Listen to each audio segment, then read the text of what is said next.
भारत में fast track immigration trusted travel programme एवं देश में 13टी विमान बंदर रे उपलब्ध। गृह मंत्री अमित शाह यही योजना को आहरी 5टी अंतर्जातीय विमान बंदर जेमितिकी लखनऊ, तिरुवनंतपुर, कोझिकोड, तिरुचिरापल्ली, अमृतसर को विस्तार करिसेंती। यही कार्यक्रम यात्री मानकु 60% द्रुत इमिग्रेशन क्लियरेंस प्रदान करिवो, समय बंचाइबो एवं यात्रा को अधिक सुगम करिवो।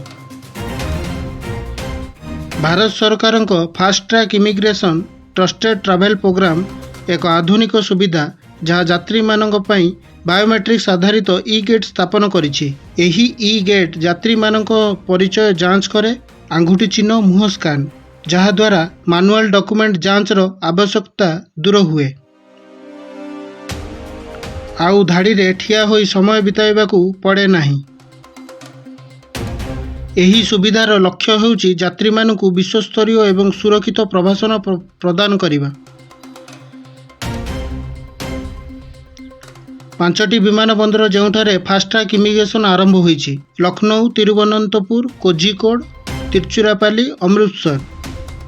पूर्वरु एही सुविधा दिल्ली, मुंबई, चेन्नई, कोलकाता, बेंगलुरु, हैदराबाद, कोचिन और अहमदाबाद रे उपलब्ध थिला। भारतीय नागरिक एवं ओसीआई कार्डधारी माने मागणा रे एही सुविधा पाई परिबे।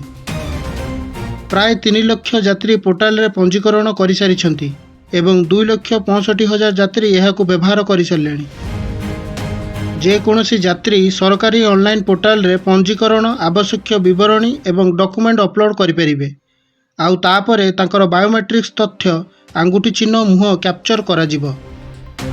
पंजीकरण परे मात्र 30 सेकेंड मध्य इमिग्रेशन रे ई गेट माध्यम रे क्लियरेंस संभव होई जिवो। आउ लंबा धाड़ीर असुविधा को मध्य दूर करिवो। देशर 21टी प्रमुख विमान बंदर रे खूब शीघ्र FTI TTP कार्यकारी करने को सरकार लक्ष्य रखिछंती। एहीपरि भाबरे भारत रे यात्रा एबे आहुरी सहज और द्रुत होइजिवो।